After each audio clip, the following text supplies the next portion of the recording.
அருட்பெருஞ்சோதி அருட்பெருஞ்சோதி தனிப்பெரும் கருணை அருட்பெருஞ்சோதி.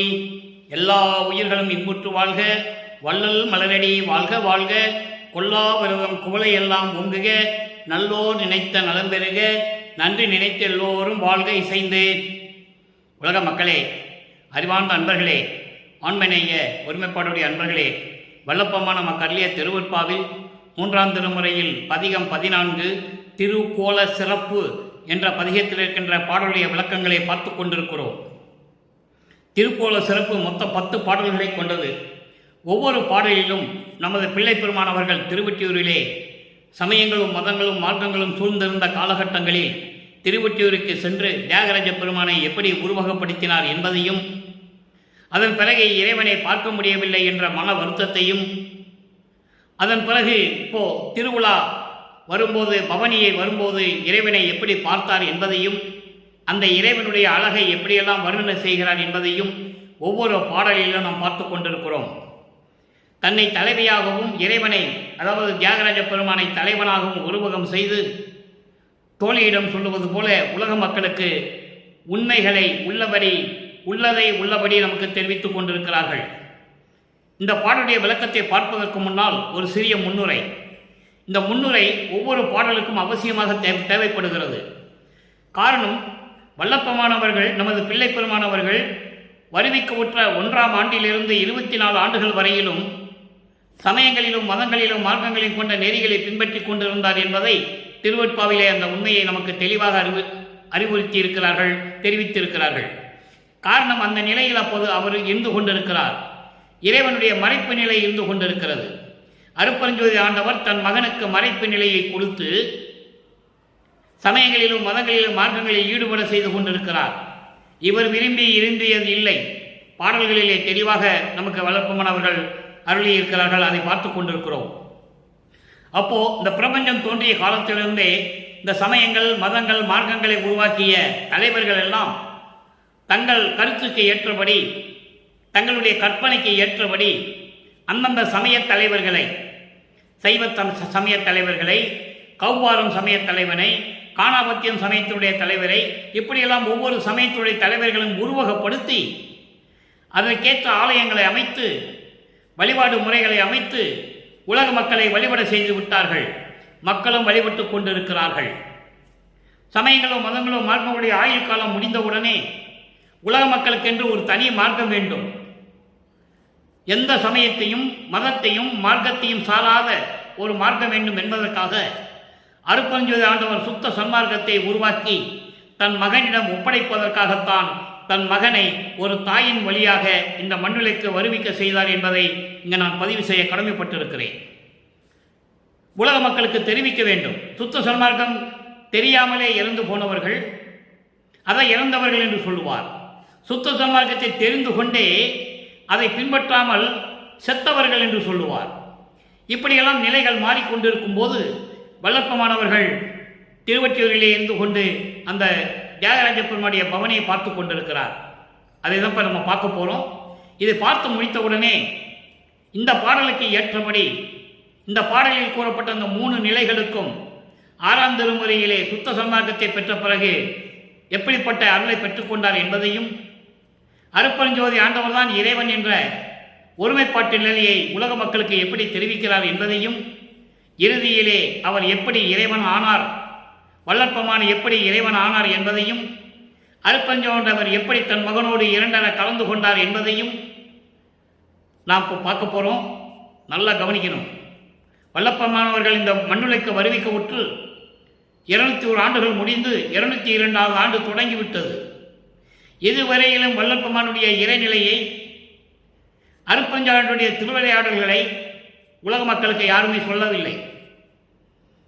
வல்லப்பமானை பற்றி பொதுவாக பேசினார்கள், நமது பிள்ளை பெருமானை பற்றி. நான் ஏன் பிள்ளை பெருமான் என்று சொல்கிறேன் என்றால், அருட்பெருஞ்சோதியாண்டவர் தன் மகனுக்கு செல்வப்பிள்ளை என்று பெயரிட்டு அழைத்துக் கொண்டிருக்கிறார். செல்வப்பிள்ளை. அதனால்தான் பிள்ளை பெருமான் என்று நான் அடிக்கடி சொல்லுவதுண்டு. உலக மக்கள் வள்ளலார் என்று சொல்லுகிறார். வள்ளல் பெருமானார், திரு அருட்பிரகாச வள்ளலார் என்று உலக மக்களால் அழைக்கப்பட்டவர். இறைவன் அவர் தன் மகனுக்கிட்ட பெயர் செல்வப்பிள்ளை. இப்படி காலகட்டங்கள் நெருங்கும் போது எப்படி இந்த 3ஆம் திருமுறையிலே இந்த பதிகத்திலே 7வது பாடலிலே கூறியிருக்கார் என்பதை பார்க்க போகிறோம். நன்றாக கவனியுங்கள். இந்த சமயங்களும் மதங்களும் மார்க்கங்களும் இறைவனை எப்படி உருவகப்படுத்தின. சிவபெருமான்னா எப்படி இருப்பார், நடராஜனா எப்படி இருப்பார், சொக்கநாதனா எப்படி இருப்பார், திருமலை வாயிலில் மாசிலாமணினா எப்படி இருப்பார், திருவள்ளித்தாயத்தில் பிச்சாண்டி எப்படி இருப்பார், இப்படி அவரவர் கருத்துக்கு ஏற்றபடி அந்தந்த இடங்களில் ஆலயங்களை அமைத்தார்கள். சமரச சுத்த சன்மார்க்கத்தை பெற்ற பிறகு ஒரே மார்க்கம் சுத்த சன்மார்க்கம் என்றும் ஒரே இறைவன் அருட்பெருஞ்சோதி ஆண்டவர் என்றும் நிலை மாறுகிறது. அதை தான் இப்போ நம்ம பார்க்க போகிறோம். நல்லா கவனிங்க. 7வது பாடல் பதிகம் 14 3ஆம் திருமுறை. நீருக்கும் மதிக்கும் நிலையாக நீண்ட சடையார். சிவபெருமானை எப்படி இந்த மதங்களும் சமயங்களும் மார்க்கங்களும் எப்படி உருவகப்படுத்தின, அதே போல நமது பிள்ளை பெருமானவர்களும் அந்த நிலையை உருவாக்குகிறார். காரணம், அந்த காலகட்டத்தில் அவர் அந்த நிலையில் இருந்து கொண்டிருக்கிறார். அதை இங்கே நல்லா புரிஞ்சுக்கணும். அவர் விரும்பி இருந்தியதில்லை. அவருக்கு மறைப்பு நிலை ஏற்படுகிறது. அருட்பெருஞ்சாண்டவருடைய திருவிளையாடல் நடந்து கொண்டிருக்கிறது. தன் மகனுக்கு எப்போ சுத்த சன்மார்க்கத்தை கொடுக்கணும் அவருக்கு தெரியும். அப்போ அது வரைக்கும் அவர் பிள்ளை பெருமானவர்கள் நமது வல்லப்பெருமானவர்கள் இப்படி தான் இருந்து கொண்டு இருக்கிறார். நல்ல கவனிங்க. நீருக்கும் மதிக்கும் நிலையாக நீண்ட சடையார் நின்று நாரா அறுக்கும் பொலிசூழ் திருவொற்றி வாணர் பவனி வர கண்டேன். பவனியை தான் பார்த்தாரு, எந்த அருளையும் தான் கிடைக்க முடியலையே, பெற முடியவில்லை, கிடைக்கவில்லை. அந்த மன வருத்தத்தில் மன துயரத்தில் உலக மக்களுக்கு தெரிவித்துக் கொண்டிருக்கிறார். நல்ல கவனிங்க. பாருக்கும் அழிக்கும் அரிக்கும் அரிக்கும் பங்கையர்க்கும் மாதவருக்கும் பன்னவருக்கும் யாருக்கும் அடங்கா அவர் அழகை என்னென்று உரைப்பது என்றிலேயே. பாடலை நல்லா கவனிங்க. பாடல் கொஞ்சம் உங்களுக்கு புரியாத மாதிரி தான் இருக்கும். பொருள் அவ்வளவு அற்புதமான எளிமையாக இருக்கும். நீருக்கும் மதிக்கும் நிலையாக நீண்ட சடையார் நின்று நரா ஆர்க்கும் பொழில்சூழ் திருவொற்றி வாணர் பவனி வர கண்டேன். இறைவனை திருவொற்றியில் இருக்கின்றவர் தான் தியாகராஜ பெருமான் தான் இறைவன் என்று சொல்லிக் கொண்டிருக்கிறார். அப்போ அவருக்கு சுத்த சன்மார்க்கம் தெரியாது, அருட்பெருஞ்சோதி ஆண்டவரும் தெரியாது. நல்லா நீங்கள் புரிஞ்சுக்கிட்டே வரணும், கவனிச்சுக்கிட்டே வரணும். பவனி வர கண்டேன் பார்க்கும் அழிக்கும் அரிக்கும் பங்கையர்க்கும் மாதவருக்கும் பன்னவருக்கும் யாருக்கும் அடங்கா அவர் அழகை என்னவென்று உரைப்பேன் என்றிலேயே. இது பாடல். இப்போ இந்த பாடலுடைய பத உரை பாருங்க. நீருக்கும் மதிக்கும். இங்கே நீர் என்பது கங்கை, மதி என்பது பிறை சந்திரன். கங்கையையும் பிறை சந்திரனையும் தனது பின்னிய சடையில் சூடிய இறைவன், அப்படிப்பட்ட சடையை கொண்ட இறைவன். அடுத்து நரா ஆர்க்கும் பொழில் சூழ் திருவொற்றி. நரா ஆர்க்கும் என்பது தேன் சொரியக்கூடிய புத்தம் புது மலர்களை பூத்து கொண்டிருக்கின்ற பூஞ்சோலைகள் நிறைந்த நரா என்பது தேன் சொரிகின்ற புத்தம் புது மலர்களை நந்தவன சோலையாக கொண்ட எழில்மிகு அழகான திருவொற்றியூரில் இருக்கின்ற இறைவன் பவனி வர கண்டேன். அடுத்து பார்க்கும் அழிக்கும். அதாவது பார்க்கும் அழிக்கும் என்பது உலக மக்களும் சரி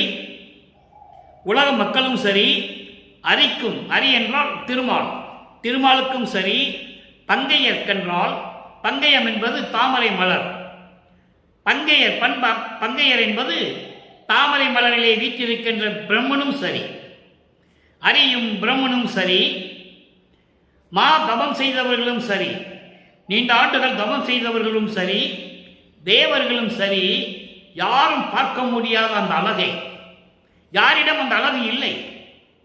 அப்படிப்பட்ட அழகை கொண்ட இறைவனை நான் பவனி வர கண்டேன். அவருடைய அழகை நான் ரசித்துக் கொண்டிருந்தேன். அந்த அழகை எப்படி சொல்லுவதென்று தெரியவில்லை. ஏந்தில்லையே என்றால் தெரியவில்லை என்று சொல்லுகிறார். இது காரணம் என்னவென்றால் 1ஆம் திருமுறையிலிருந்து 4ஆம் திருமுறை வரைக்கும் இறைவனை இவர் பார்க்கவில்லை. காட்சி கொடுக்கிறார், மறைந்து விடுகிறார். பவனி வரும்போது காட்சி கொடுக்கிறார், இவரை பார்த்தவுடனே தெருவழியாக ஓடுகிறார், திரும்பி பார்க்காமல் ஓடுகிறார். இவரும் பின்னாலே ஓடுறாரு. நம்ம பிள்ளை பெருமானும் என்னடா இது, நம்மளை பார்த்து தியாகராஜ பெருமான் தெருவழியாக திரும்பி பார்க்க ஓடுறாருன்னு சொல்லி இவரும் பின்னால் ஓடுறாரு. ஓட்டத்தை பிடிக்க முடியவில்லை. பாடல்களிலே உண்டு, அந்த விளக்கெல்லாம் நான் ஏற்கனவே கொடுத்துட்டேன், நீங்கள் பார்த்துக்கலாம். அப்போ இந்த நிலையில் இருக்கும்போது இறைவனுடைய பவனி வரும்போது அந்த அழகை கண்டேன். அந்த அழகை யாரும் பார்க்க முடியாத அழகு. அரியும் சரி, பிரம்மனும் சரி, மாதவர்கள், பெரிய பெரிய தவங்கள் இருந்த முனிவர்களும் சரி, பன்னவர்களும் தேவர்களும் சரி, யாரும் பார்க்க முடியாத அழகை நான் பார்த்து ரசித்துக் கொண்டிருந்தேன். அவர் அழகை எப்படி என்று சொல்வது தெரியவில்லையே என்று சொல்லி இந்த பாடலை அருளியிருக்கிறார்கள். இப்போ வரி வரியாக நம் பொருள் பார்த்தோம். இப்போ கோர்வையாக இந்த பாடலுடைய பொருள்: கங்கையையும் பிறை சந்திரனையும் நிலையாக சடையில் வைத்துக்கொண்டு சூரிய இறைவன். அப்படி எப்படிப்பட்ட இறைவன்? திருவொற்றியூரில் இருக்கின்ற இறைவன். திருவொற்றியூர் எப்படி ஊர் இருக்கிறது? தேன் சொரிகின்ற புத்தம் புது மலர்கள் பூத்த பூஞ்சோலைகள் கொண்ட, நீர்நிலைகள் கொண்ட, அழகான எழில்மிகு சூழ்நிலைகள் கொண்ட திருவொற்றியூரில் இருக்கின்ற இறைவன். அவர் பவனி வர கண்டேன். அவருடைய அழகை ரசித்தேன். அவருடைய அழகை யாரும் குறிப்பிட்டு சொல்ல முடியாது. உதாரணமாக, பிரம்மனும் சரி, திருமாலும் சரி, தேவர்களும் சரி, யாராக இருந்தாலும் சரி, அவருடைய அழகை யாரும் பார்க்க முடியவில்லை. உலக மக்களும் பார்க்க முடியவில்லை. காரணம், இவர்களெல்லாம் மனித தரத்தில் இருந்து கொண்டிருக்கிறார்கள். அதனால் இறைவன் பவனி வரும்போது அதாவது தேரிலே உலா வருகிறார் என்று மட்டும்தான் உலக மக்களுக்கு தெரியும். அவர்கள் மனித தரத்தில் இருக்கின்றவர்கள் இறைவனை பார்க்க முடியாது. அதே போல அரியும் பிரம்மனும், திருமாலும் பிரம்மனும், தேவர்களும் யாராக இருந்தாலும் சரி, அவருடைய அழகை யாரும் ரசித்ததில்லை, அவரை பார்த்ததே இல்லை என்று சொல்லுவார். நான் முகத்தோனும் திரு நெடுமாலும். நல்ல கவனிங்க, யாரும் இறைவனை பார்க்க முடியவில்லை என்று சொல்லுவதற்கு உதாரணமாக ஒரு பாடல், இதுவும் திருவருட்பால இருக்கு. நான் முகத்தோனும் திரு நெடுமாலும் மெஞ்ஞானம் என்னும் வான்முக கண் கொண்டு காணாமல் தன் உருமாறியும். அதாவது பிரம்மனும் திருமாலும் மெஞ்ஞானம் அவங்களுக்கு கிடையாது.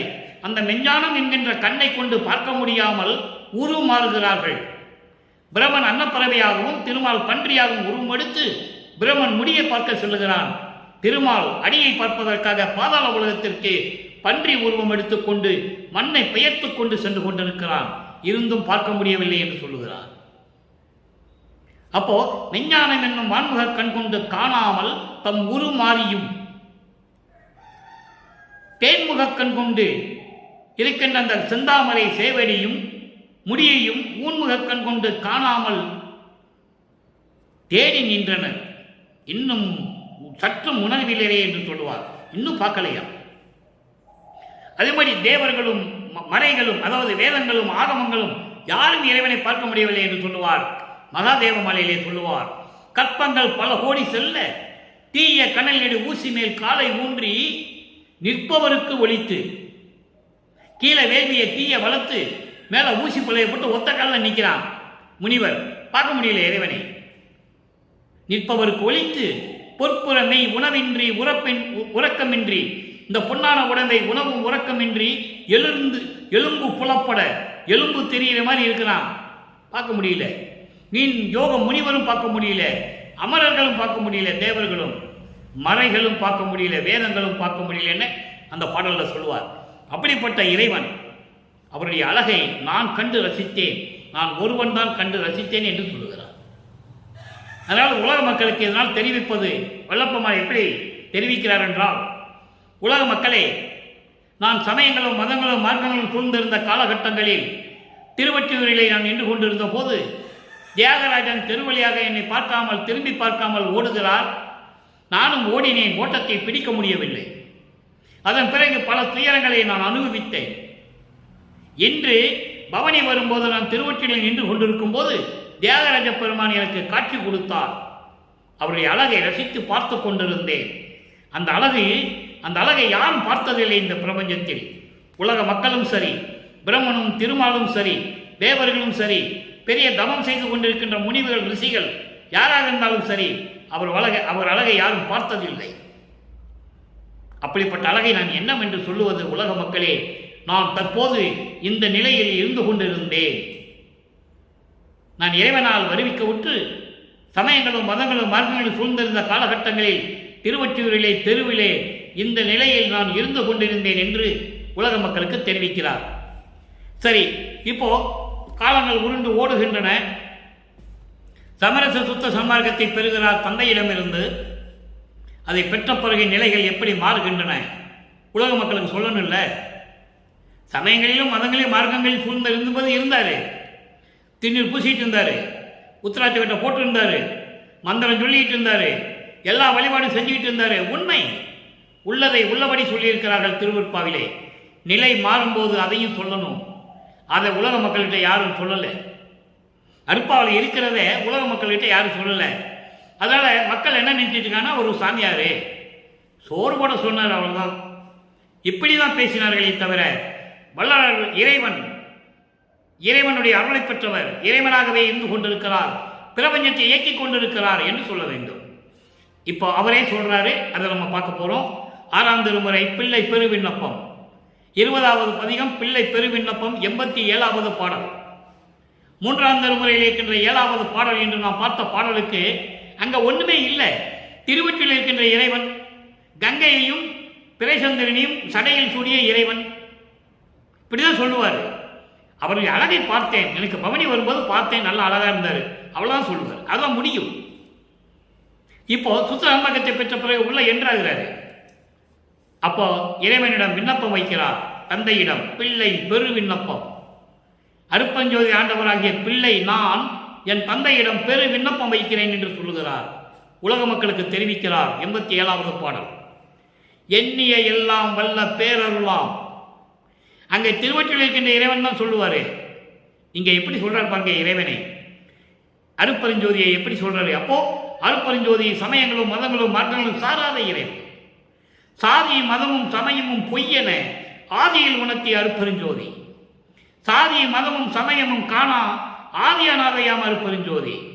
அப்படிப்பட்ட இறைவன் தான் சுத்த சன்மார்க்கத்தின் தலைவன். ஒரே இறைவன், ஆதிய மந்தங்களால் தோன்றிய இறைவன், சுயமாக தோன்றிய இறைவன் அருப்பெருஞ்சோதி ஆண்டவர். அவர் எப்படி சொல்றாரு, எண்ணிய எல்லாம் வல்ல பேரருளாம் இணையிலா தனி நெடும் செங்கோல் தன்னிய திருச்சிற்றம்பலத்து அமர்ந்தே நடத்தும் ஓர் ஞான நாயகனே. ஞான நாயகனே இறைவன் எப்படி சொல்றாரு பார்த்தீங்களா? எல்லா அருளையும் பெற்றுக்கொண்டு, பேரருளை எல்லாம் பெற்றுக்கொண்டு திருவருள் செங்கோலாட்சி நடத்துகின்ற திருச்சிற்றம்பலத்திலே அமர்ந்து கொண்டிருக்கின்ற ஞான நாயகன். ஞான நாயகன் அருப்பெருஞ்சோதி, மெஞ்ஞானம் கொண்ட நாயகன். பிரபஞ்சத்தில் எத்தனையோ பேர் தோன்றினார்கள், கோடான கோடி பேர்கள். ஞானம் பெற்றார்கள், மெஞ்ஞானம் இல்லை. அறிவு பெற்றார்கள், மெய்யறிவு இல்லை. முத்தி அடைந்தார்கள், ஞான சித்தி அடையவில்லை என்பதை திருவற்பாவிலே நாம் கண்ட உண்மை. அதெல்லாம் பேசிட்டு தான் நமக்கு நேரம் பத்தாது. எண்ணிய எண்ணமெல்லாம் வல்ல பேரருளாம் இணையில்லா, யாருக்கும் இணையில்லாத தனி பெரும் செங்கோல் நடத்தி திருச்சிற்றம்பலத்திலே அமர்ந்து கொண்டிருக்கின்ற ஞான நாயகனே, அருப்பெருஞ்சோதியே, தன்னருள் அளிக்கும் தந்தையே. தந்தை நீயே என் தந்தை அருளுடையாய், என்னை நேர்ந்து பெற்ற தாயே என்று சொல்லுவார். ஆன்ற சன்மார்க்கம் அணிவர என்னைத்தான் ஈன்று அமுதளித்த இனிய நற்றாயை என்று சொல்லுவார். இது அகவல்ல வரும். அதாவது எல்லா விதமான அருளையும் அளிக்கக்கூடிய என் தந்தையே, அருப்பெருஞ்சோதியே, உலகில் தனையன் நான், உலகில் தனையன் நான், பயத்தினால் துயரால் அந்நிய மலங்கள் ஐந்தினால் இன்னும் ஐயகோ வாடுதல் அழகோ. சமயங்களிலும் மதங்களிலும் மார்க்கங்களில் என்னை இருக்க வைத்தாய், இருந்தேன். பொய் என்று சொல்ல வைத்தாய், சொன்னேன். இப்போ சுத்த சன்மார்க்கத்தை கொடுத்த பிறகு நீ வா என்று சொன்னாய், வந்துவிட்டேன். இன்னமும் நான் துயரப்பட வேண்டுமா? இன்னமும் நான் துயரப்பட வேண்டுமா தந்தையே? எப்படி சொல்றாரு? உலகில் தனையன். தனையன் என்பது உன்னாலே பெற்றெடுத்து இந்த மண்ணுலகிலே ஒரு தாயின் வழியாக வருவிக்க செய்து தனித்து விடப்பட்ட மகன் நான். அப்படிப்பட்ட நிலையில் இருந்து கொண்டிருக்கின்ற நான் பயத்தினாலும் துயரத்தாலும் மலங்கள் 5 மலங்கள் பொருந்திய 5 மலங்கள் பொருந்தியதனாலும் ஆணவம், கண்மம், மாயை, மாமாயை, துரோதை இப்படியெல்லாம் பொருந்தி இன்னும் ஐயோ உன் பிள்ளை நான் வாடுதல் அழகோ, நான் துன்பப்படுவது உன் திருவருளுக்கு அழகா? இது தர்மமா? இது நீதியா? உலகம் என்ன சொல்லும்? நினைத்து பார்த்தாயா என்று சொல்லி இந்த பிள்ளை பெரு விண்ணப்பத்தை நமக்கு அளித்திருக்கிறார்கள். இப்போ பாருங்க, விண்ணப்பம் வச்சாச்சு இல்லை, அதுக்கு பதில் கிடைக்கணும். அப்போ 25வது பதிகம் அனுபோக நிலையம். அனுபோக நிலையம் என்பது அந்த அருளை பெற்றவர்களுடைய பேரின்பத்தினுடைய நிலை. 7வது பாடல், 3ஆம் திருமுறையில் இருக்கின்ற 7வது பாடலுக்கு இங்கே விளக்கம் இருக்கிறது. அங்கு அழகை பார்த்தேன், பவனி வர கண்டேன், அழகை பார்த்தேன் என்று சொல்லுவார். அவ்வளவுதான். இங்கே சுத்தசந்தாகத்தை பெற்ற பிறகு என்ன நடக்குது பாருங்க. ஏதும் ஒன்று அறியா பேதையாம் பருவத்து. அன்பர்களே, நான் ஏற்கனவே கூறியது போல 3ஆம் திருமுறை பாடலுக்கு விளக்கம் சொல்லிவிட்டு போக வேண்டியதுதானே. ஏன் காலம் கடத்துகிறாய் என்று நீங்கள் நினைக்கலாம், காலம் கடத்துகிறார் இவர் என்று நீங்கள் நினைக்கலாம். தவறு. 3ஆம் திருமுறையில் இருக்கின்ற பிரபஞ்சத்தின் உண்மைக்கு இங்கே விளக்கம் இருக்கிறது. சொல்லித்தான் ஆக வேண்டும். இது காலத்தின் கட்டாயம், இறைவனுடைய கட்டளை. வள்ளலார் ஊழியம் சொல்லிக் கொண்டிருக்கிறேன். ஏதும் அறியாத பேதையாம் பருவத்து.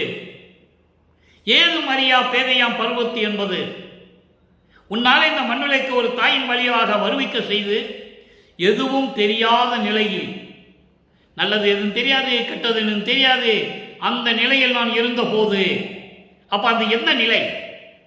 இறைவனால் வருவிக்க உற்று 8 ஆண்டுகள் முடித்து விட்டது. 9வது ஆண்டு தொடங்குகிறது. நமது பிள்ளை பெருமான் வல்லப்பமானவர்களுக்கு வயது இல்லை.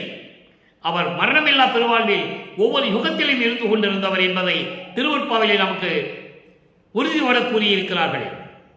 ஊழிதோறும் ஊழி உழப்பராது ஓங்கி வாழி என்று எனக்கு வைத்த நன்னிதி என்று சொல்லுவார். ஊழிதோர் ஊழி உளவினும் அழியா உடம்பை அளித்தனன் என்று சொல்லுவார். ஊழிதோறும் ஊழி உயிர் தலைத்து ஓங்கினன் என்று சொல்லுவார். நல்லா கவனிக்கணும் நீங்க. அப்படிப்பட்ட நிலையில் இருக்கின்றவர் வளர்ப்புமானவர்கள். இப்போ ஏதும் அறியா பேதையாம் பருவத்து, எதுவும் தெரியாத அந்த 9வது ஆண்டில் 8 ஆண்டுகள் வரைக்கும் எந்த விதமான நிகழ்வுகள் கிடையாது. 9வது ஆண்டில் தொடங்குகிறது இறைவனுடைய திருவிளையாடல், அருப்பஞ்சாண்டு திருவிளையாடல். அந்த பருவத்திலே என்னை ஆட்கொண்டு, 9வது ஆண்டிலே என்னை ஆட்கொண்டு எனக்கு என்னை மகிழ்ந்து ஓதும் இன்மொழியால் பாடவே பணித்த ஒருவனே. தமிழ் மொழியால் என்னை பாட வைத்த ஒரே ஒரு இறைவனே, பிரபஞ்சத்திற்கு ஒரே இறைவன் ஒருவனே என்று சொல்லுகிறார். அப்படிப்பட்ட இறைவனை, அருட்பெருஞ்சோதியே, என் உயிர் துணைவா, என் உயிருக்கு துணையாக இருந்து கொண்டிருக்கின்ற இறைவனே, கருவிடத்திலே காத்த தலைவனே என்று சொல்லுவார். உபசாரத்தால் பெற்ற தந்தை என்பான் ஒருவனுடைய சுக்கில பையிலிருந்து நான் வெளியேறி, உபசாரத்தால் பெற்ற தாய் என்பால் ஒருத்தியின் கருவறையில் சேரும் வரை என்னை காத்தருளினீர் என்று சொல்லுவார். அதுதான் கருவிடத்தை காத்த தலைவனே என்று சொல்லுவார். அதன் பிறகு அந்த தாயின் கருவறையிலே இருக்கும் போது அந்த கருவறையிலே என்னென்ன நடந்தது யாருக்காவது உலக மக்களுக்கு சொல்லியிருக்காங்களா? பாட்டில் இருக்கு.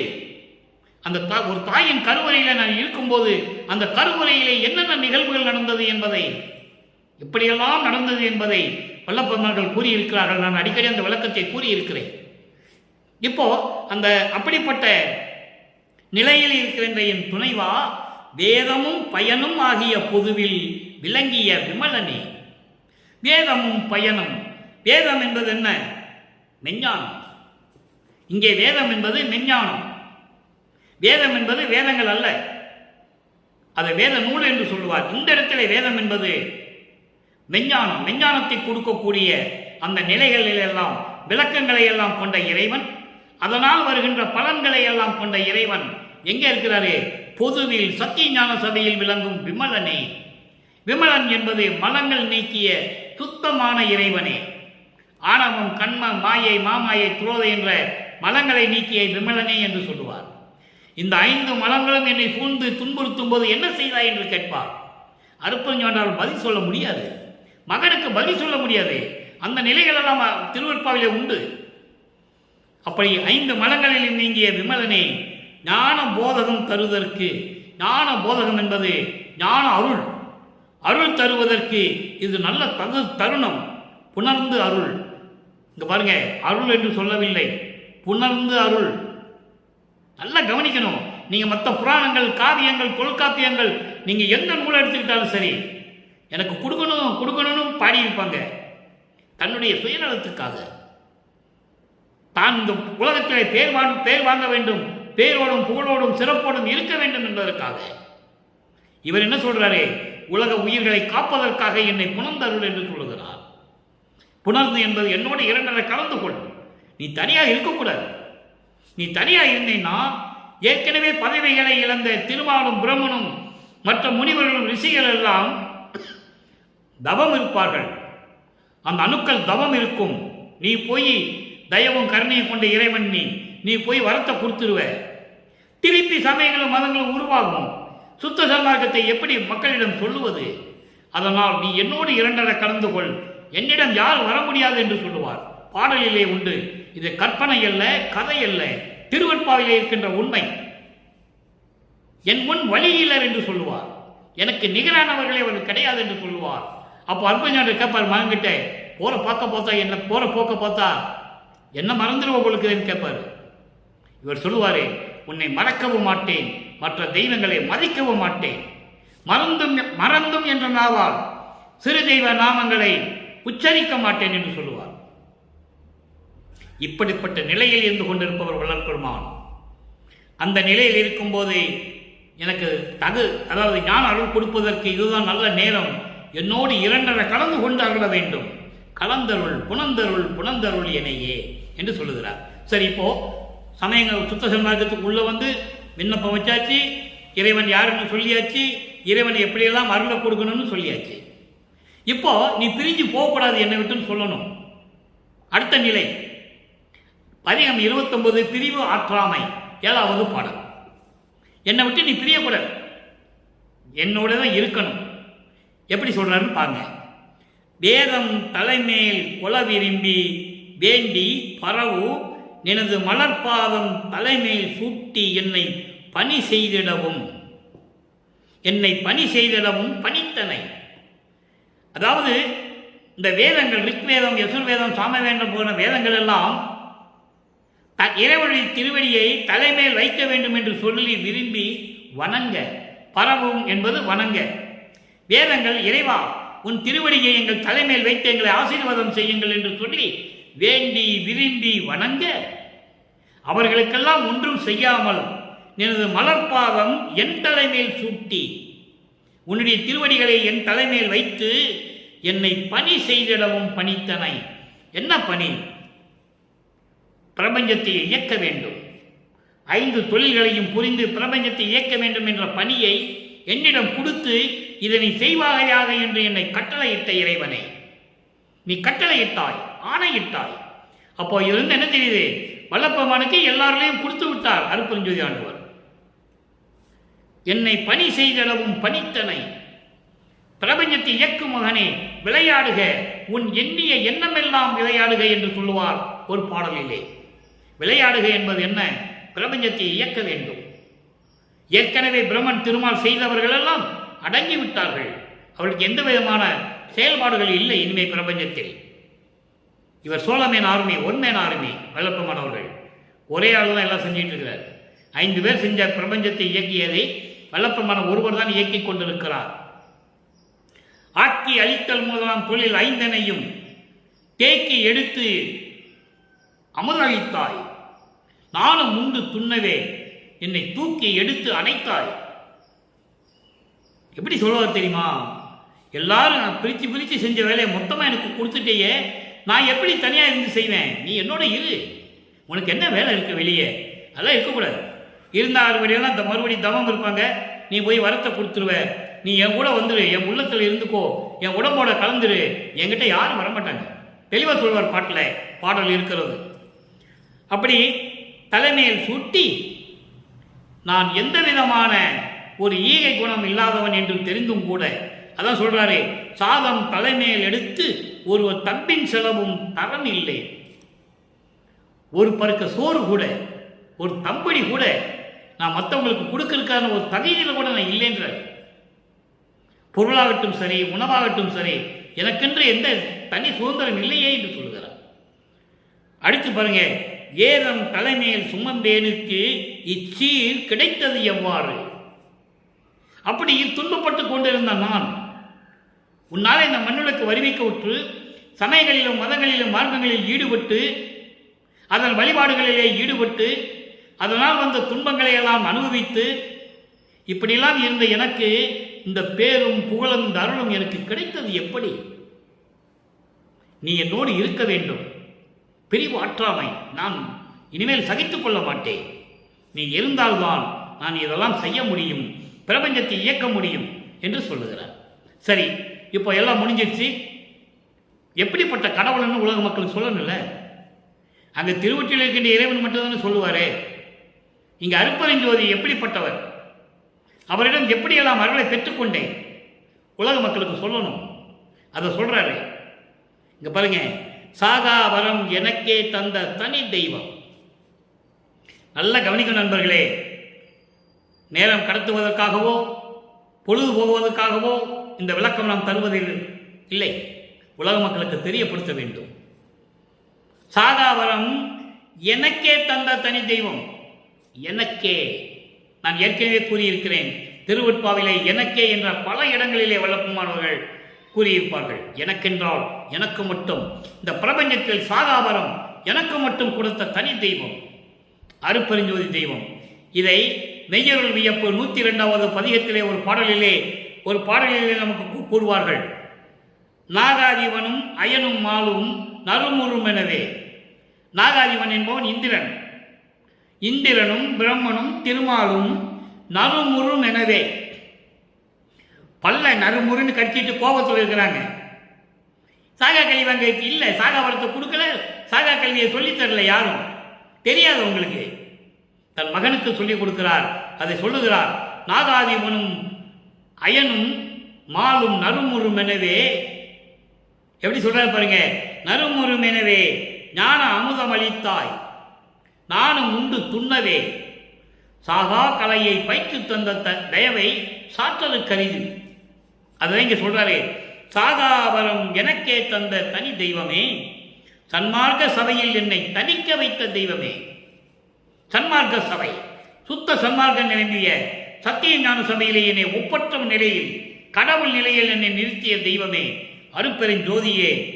அடுத்து சொல்றார் பாருங்க, மா காதலால் எனக்கு வாய்த்த ஒரு தெய்வம். மா காதல், அடிக்கடி இந்த வார்த்தையை நமது இறைவன் வல்லபெருமானவர்கள் உபயோகிப்பார்கள். மா காதல், அளவற்ற காதல் இறைவன் மீது. அப்படி நான் இறைவன் மீது அளவில்லாத காதல் வைத்ததனால் எனக்கு கிடைத்த தெய்வம். மாதவர் ஆதியர் எல்லாம் வாழ்த்துகின்ற தெய்வம். மாதவர், பெரிய பெரிய தவம் செய்கின்ற ரிஷிகள் முனிவர்கள் எல்லாரும், தேவர்கள் எல்லாரும் வாழ்த்துகின்ற தெய்வம். ஏகாத நிலை, அதன் மேல் என்னை ஏற்றும் தெய்வம். ஏகாத நிலை, அழியாத நிலையில், அழியாத நிலையை எனக்கு கொடுத்து அதற்கு மேல் என்னை ஏற்றும் தெய்வம். அதற்கு மேல் ஏற்றும் என்றால் 16வது நிலை கடவுள் நிலை, சிவஞான நிலை. அந்த நிலையில் என்னை ஏற்றுகின்ற தெய்வம். எண்ணுதோறும் என் உள்ளத்தை இனிக்கின்ற தெய்வம். நான் நினைக்கும் தோறெல்லாம் என் உள்ளத்திலே இனித்துக் கொண்டிருக்கின்ற தெய்வம். அருளை கொடுத்து கொண்டிருக்கின்ற தெய்வம். அதுக்கு அதான் பொருள். உலகியல் பொருள் உன்னை நினைக்கும் போது என் உள்ள இனிக்குதுன்னு சொல்லுவாங்க. அப்படி இல்லை. நான் எனக்கு என்னென்ன வேண்டுமோ நினைக்கும் போதெல்லாம் எனக்கு அந்த அருளை கொடுத்து என்னை மகிழ்வோடு வைத்து கொண்டிருக்கின்ற தெய்வம். அடுத்து பாருங்க, தேகம் ஆதி உலகமெல்லாம் செய்ய பணித்த தெய்வம். தேகம் ஆதி முதல். தேகம் ஆதி என்பது முத்தேகம், சுத்த தேகம், புராண தேகம், ஞான தேகம்.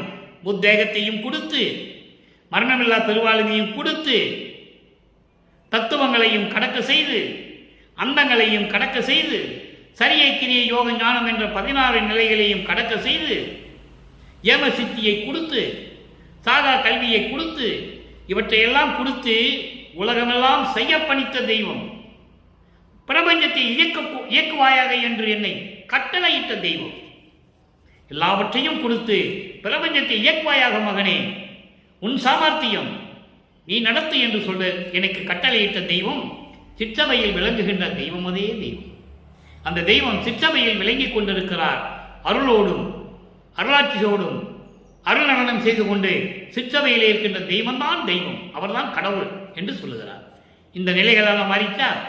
இப்போ இறைவனுடைய திருவிளையாடல் நடத்திய திருவடியினுடைய நிலை 125வது பதிகம் ஆடிய பாதம் 7வது பாடல்.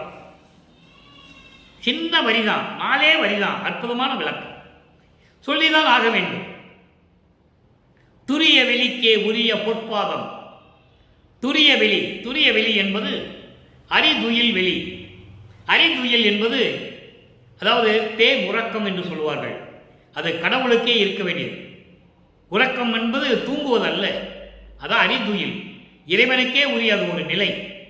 அப்படிப்பட்ட நிலையில் இருக்கின்ற திருவடிகளை கொண்ட இறைவன் சுகமயமாகிய சுந்தர பாதம், பேரின்பமான அழகான அருளுடைய திருவடிகள், பெரிய பொருள் என்று பேசும் பொற்பாதம். பெரிய பொருள், பொருள் என்றால் இறைவன், பெரிய பொருள் என்றால் முதல் இறைவன், எல்லாவற்றுக்கும் பெரியவன், எல்லாருக்கும் மூத்தவன், எல்லாருக்கும் மூத்தவன், முதல்வன் என்று சொல்லுவார்.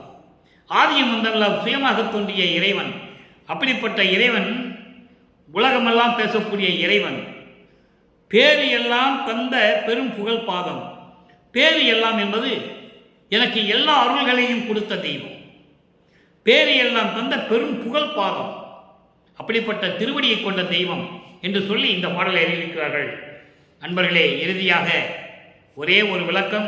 147வது பதியம் அனுபவ மாலை. அனுபவ மாலையிலே தன்னை தலைவியாகவும், அதாவது தன்னை மனைவியாகவும், இறைவனை கணவனாகவும் வர்ணனை செய்து அவருடைய அருளையும் எப்படியெல்லாம் இறைவன் தன்னை ஆட்கொண்டார் என்பதையும் ஒரு தோழியிடம் சொல்லுவது போல, ஏனென்றால் தன்னை பெண்ணாக உருவப்படுத்தியதனால் அதை ஒரு பெண்ணிடம்தான் சொல்ல வேண்டும். அப்படி ஒரு பெண்ணிடம் தோழியிடம் சொல்லுவது போல, அந்த உள்ளத்திடம் சொல்லுவது போல உலக மக்களுக்கு சொல்லுகிறார். நல்ல கவனிங்க, அற்புதமான பாடல். அருட்ஜோதி தலைவர் எனக்கு அன்புடைய கணவர். இறைவனை கணவர் என்று சொன்னதனால் தன்னை ஒரு பெண்ணாக உருவப்படுத்துகிறார், வேற ஒன்றும் இல்லை. அருள்ஜோதி தலைவர், அருள்ஜோதி இறைவன் எனக்கு அன்பான கணவர், என்னை ஆட்கொண்ட இறைவன், அதான் கணவர் என்று சொல்லுகிறார். அழகிய பொன்மேனியை நான் தழுவி நின்ற தருணம், அவருடைய பொன்னான தேகத்தை, அதாவது பொன்னான தேகம் சுத்த தேகத்தை, பொன்னான தேகத்தை தழுவி நின்ற தருணம், அந்த நேரம் இருள் சாதி தத்துவங்கள் எல்லாம் போயினவால். இருள் சாதி தத்துவங்கள் அறியாமையையும் மாயைகளையும் மயக்கங்களையும் உலக ஆசைகளையும், மண்ணாசை, பெண்ணாசை, பொன்னாசை போன்ற ஆசைகளையும் கொடுக்கின்ற தத்துவங்கள் இருக்கின்றதே, அந்த தத்துவங்கள் எல்லாம் போய்விட்டது. அதனால் எங்கனும் பேர் ஒளிமயமாயிருந்தன. அல்ல கவனிய, அருள்ஜோதி அருப்பெருஞ்சோதி ஆண்டவர் தான் என்னை ஆட்கொண்ட இறைவன், கணவர் என்று சொல்லுகிறார். ஆட்கொண்ட இறைவன், அவரை நான் சுத்த தேகத்தோடு பொன்மேனி அந்த தேகத்தை தழுவி நின்ற நேரத்தில் அறியாமையும் மயக்கங்களையும் மாயைகளையும் உலக ஆசைகளையும் கொண்ட அந்த தத்துவங்கள் எல்லாம் போய்விட்டதனால், என்னை விட்டு நீங்கியதனால், இறைவன் என்னை தழுவிய நேரம் என்னிடம் அதெல்லாம் நீங்கிவிட்டது. அதனால் எங்கனும் பேரொளிமயமாயிருந்தன. பிரபஞ்சம் முழுவதும் ஒளிமயமாக பரிபூரணமாக விளங்கிக் கொண்டிருந்தது. அங்கு அவர்தாம். அங்கு என்பது அப்பொழுது அவர்தாம் என்பது அவருடைய. அப்பொழுது அவருடைய மருள்சாதியை நீக்கி என்னை புணர்ந்த ஒரு தருணம். அவருடைய மருள்சாதி என்ன வரும்? அதோ சமயங்களையும் மதங்களையும் மார்க்கங்களையும் நீக்குகிறார் இறைவன். சமயங்களையும் மதங்களையும் மார்க்கங்களையும் நீக்கி, அதனால் அவருடைய அந்த நேரத்தில் புணர்ந்த ஒரு தருணம், என்னோடு இரண்டரை கலந்த ஒரு தருணம். முதல்ல இவர் தழுவுறாரு, இறைவனை இவர் தழுவுகிறார். நல்லா கவனிக்கணும். முதல்ல இவர் இறைவனை தழுவுகிறார். இவர் இறைவனை தழுவும் போது, மகன் தந்தையை தழுவும் போது, இவரிடம் இருந்த எல்லா அறியாமை மாயைகள் மயக்கங்கள் அந்த தத்துவங்கள் சேட்டை எல்லாம் போயிடுச்சா. இப்போ இறைவன் இவரோட புணர்கிறார் என்பது கலந்து கொள்ளுகிறார். இவரோட கலக்கும் போது சமயங்களும் மதங்களும் மார்க்கங்களும் அழிந்து விட்டன, நீங்கிவிட்டன. மண்ணு சிவனாந்தமயமாகி நிறைவு உற்றேன். சிவானந்தமயம் என்பது சிவ அனுபவம், சிவ அனுபவம் என்பது கடவுள் நிலை. அருப்பெருஞ்சோதி ஆகிவிட்டேன். நிலையாக, மண்ணும் என்பது நிலையாக, இனிமேல் எந்த மாற்றம் கிடையாது. நிலையாக அருப்பெருஞ்சோதி ஆகிவிட்டு நின்றேன். அப்போ என்ன நடந்தது? தெருள் சார்பில் இருந்து அருள் அனுபவம் பெற்றுக்கொண்டு, தெருள் சார்பில் இருந்து என்பது அருள் அனுபவம் பெற்றுக்கொண்டு, அருள் பக்குவத்தை பெற்றுக்கொண்டு ஓங்கும் சமரச சன்மார்க்க திருச்சபை கண் உற்றேன். எப்படி சொல்ற பாருங்க. அப்போ அருள் பக்குவம் கிடைத்து விட்டது, எனக்கு அருள் அனுபவம் கிடைத்து விட்டது. கிடைத்த பிறகு நான் சமரச சுத்த சன்மார்க்கம் நிலவிய திருச்சபையிலே நின்று இறைவனை வழிபட்டுக் கொண்டிருந்தேன். உற்றேன் என்பது சேர்ந்தேன். அது நான் திருச்சபைக்கு போனேன்னு சொல்றது. திருச்சபை கண், திருச்சபை கண் என்பது சத்தியஞான சபையிலே நான் போய் சேர்ந்தேன். அதுக்கப்புறம் சொல்றாரு பாருங்க, என் திரு கணவருடனே. அற்புதமான வரி. என் திரு கணவருடனே. திரு கணவர் என்பது இங்கே இறைவனை கணவன் என்று உருவகப்படுத்தினார். என்னோடு கலந்து கொண்டதனால் நானும் இறைவனும் ஒன்றாகவே இருந்தோம் என்று சொல்லுகிறார். எவ்வளவு அற்புதம் பாருங்க. அப்போ இறைவனுடைய இரண்டரை கலந்ததையும் என்று உலக மக்களுக்கு தெரிவித்தார். இறைவன் யார் என்றும் தெரிவித்தார். இவர் இறைவனை தழுவும் போது இவர்கிட்ட இருந்த மாயை, மயக்கங்கள், அறியாமைகள், தத்துவங்கள், அந்தங்கள் எல்லாம் நீங்கிருச்சு. அப்போ இந்த பிரபஞ்சம் முழுவதும் பரிபூர்ணமாக ஒளி வீசிக் கொண்டிருக்கிறது. இப்போ இறைவன் மகனோட கலக்கிறார். நல்லா கவனிக்கணும். அதான் வேறுபடுத்தி சொல்லுகிறார் பெருமானவர்கள். இப்போ இறைவன் தந்தை மகனோட கலக்கிறார். அப்ப அது என்னாச்சு? மகனோடு கலக்கும் போது சமயங்களும் மதங்களும் மார்க்கங்களும் ஒளிந்து விட்டது. சமரச சுத்த சன்மார்க்கமே தலை தூக்கி நின்றது. அப்போ அப்படிப்பட்ட சமரச சுத்த சன்மார்க்க விலகி கொண்டிருக்கின்ற திருச்சபையிலே நான் சேர்ந்தேன். யாரோடு? என் திரு கணவரோடு. நான் இறைவனோடு, இறைவன் நானும் ஒன்றாகிவிட்டோம். நானும் இறைவனும் சத்தியஞான சபையிலே சமரச சுத்த சன்மார்க்கம் விளங்கிக் கொண்டிருக்கின்ற சத்தியஞான சபையிலே இருந்து கொண்டிருக்கிறோம் என்று சொல்லி தனது நிலையை உலக மக்களுக்கு தெரிவிக்கிறார். நம்மளையெல்லாம் படைத்து காத்து கொண்டிருக்கின்ற அருப்பெருஞ்சோதி ஆண்டவராகிய வல்லற்பமானவர்கள். எனவே அன்பர்களே, விளக்கங்கள் இவ்வளவு இருக்கின்றன. சமயங்களிலும் மதங்களிலும் மார்க்கங்களில் இருக்கும்போது அவருடைய நிலை என்ன? நமது பிள்ளை பெருமானவர்கள் எப்படி இருந்தார்கள்? இறைவனுடைய திருவிளையாடல் தொடர்கிறது. அருப்பெருஞ்சானுடைய திருவிளையாடல் நடந்து கொண்டிருக்கும் போது இதெல்லாம் தேவையில்லை மகனே என்று சொல்லி சுத்த சன்மார்க்கத்தை கொடுத்த பிறகு எப்படியெல்லாம் அருளை பெற்றுக் கொண்டார், எப்படி இறைவன் ஆனார். நல்லா கவனிக்கணும். நீங்க இந்த நிலையில் இருக்கின்றவர் வல்லற்பமானவர்கள் என்பதை இங்கே நான் பதிவு செய்ய கடமைப்பட்டிருக்கிறேன். எனவே அன்பர்களே, நீங்களும் அப்படிப்பட்ட இறைவனை வணங்க வேண்டும். அருப்பெருஞ்சோதி அருப்பெருஞ்சோதி தனிப்பெருங்கனை அருப்பெருஞ்சோதி என்ற மகாமந்திரம் தான். இரண்டே வரிதனம், பிரபஞ்சத்தின் மகாமந்திரம். இதற்கு ஈடு இணை எதுவுமே இல்லை. நாம் புண்ணியம் செய்தவர்கள். இந்த யுகத்திலே, ஒளி யுகத்திலே, கலியுகம் முடிந்துவிட்டது. ஒளி யுகத்திலே சமரச சுத்த சன்மார்க்க காலத்திலே மனித பிறவி எடுத்திருக்கிறோம். நாம் புண்ணியம் செய்தவர்கள். அப்படிப்பட்ட சுத்த சன்மார்க்கத்தில் இருந்து கொண்டு நாம் இறைவனை வணங்க வேண்டும். இறைவனை எப்படி வணங்குவது? நினைந்து நினைந்து, உணர்ந்து உணர்ந்து, நெகிழ்ந்து நெகிழ்ந்து, அன்பு நிறைந்து நிறைந்து. எப்படி சொல்றார் பாருங்க. ஊற்றலும் கண்ணீரானால் உடம்பு நனைந்து நனைந்து. இறைவனை எப்படி கூப்பிட்டு சொல்றாரே, அருள் அமுதே, நன்னிதியே, ஞான நடத்தரசே, என் உயிர் நாயகனே என்று வணைந்து வணைந்து ஏத்துதல். நாம் இப்படியெல்லாம் நாம் இறைவனை வணங்கினால், ஏத்துதல் நாம் மரணமில்லா பெருவாழ்வில் வாழ்ந்திடலாம் கண்டே. புனைந்துரையேன், பொய் புகழேன், சத்தியமே சொல்லுகின்றேன். இறைவனை மக்களுக்காக சத்தியம் செய்கிறார் என்பதை நீங்கள் உணர்ந்து கொள்ள வேண்டும். காரணம், மக்கள் அறியாமையில் இருந்து கொண்டிருக்கிறார்கள். 4 யுகங்களிலுமே கிரேத யுகம், திரேத யுகம், துவார யுகம், கலியுகம் முடிந்துவிட்டது. 4 யுகங்களிலுமே மக்கள் எல்லாம் எப்படி துன்பப்பட்டார்கள். இனிமேல் அந்த நிலை ஏற்படக்கூடாதுதான் என்னை வருவிக்க செய்தார். சுத்த சன்மார்க்கத்தை மக்களிடம் சொல்ல வேண்டும் என்பதற்காகவே நான் வருவிக்க உற்றேன். இந்த உகத்தே, கலியுகத்தினுடைய கடைசி கட்டத்தில் நான் வருவிக்க உற்றேன் என்று சொல்லுவார். இறைவனால் இறைவனாகவே வருவிக்க உற்றேன், அருளை பெற்றேன் என்று சொல்லுவார். ஏன் அருளை பெற்றேன் என்று சொல்லுகிறார் என்பதை நீங்கள் புரிந்து கொள்ள வேண்டும். சமயங்களிலும் மதங்களிலும் மார்க்கங்களில் இருக்கும்போது எனக்கு ஒன்றுமே கிடைக்கல. சுத்த சமாஜத்துக்கு வந்தேன், நான் எல்லாம் வாங்கிட்டேன்னு சொல்வேன். அந்த நிலை இருந்து கொண்டு கொலையும் புலையும் தவிர்த்து இறைவனை வணங்கி இறைவனுடைய அருளையும் செல்வங்களை எல்லாம் பெற்றுக்கொண்டு இந்த வையகத்திலே நீங்கள் நோயற்ற வாழ்வில் வாழ வேண்டும் என்று இறைவனுடைய தயவாலையும் கருணையாலேயே வாழ்த்தி இந்த வள்ளலார் ஊழியர் விடைபெறுகிறேன். மீண்டும் நாளை சந்திப்போம். நன்றி, வணக்கம். அருட்பெருஞ்சோதி, அருட்பெருஞ்சோதி, தனிப்பெரும் கருணை அருட்பெருஞ்சோதி.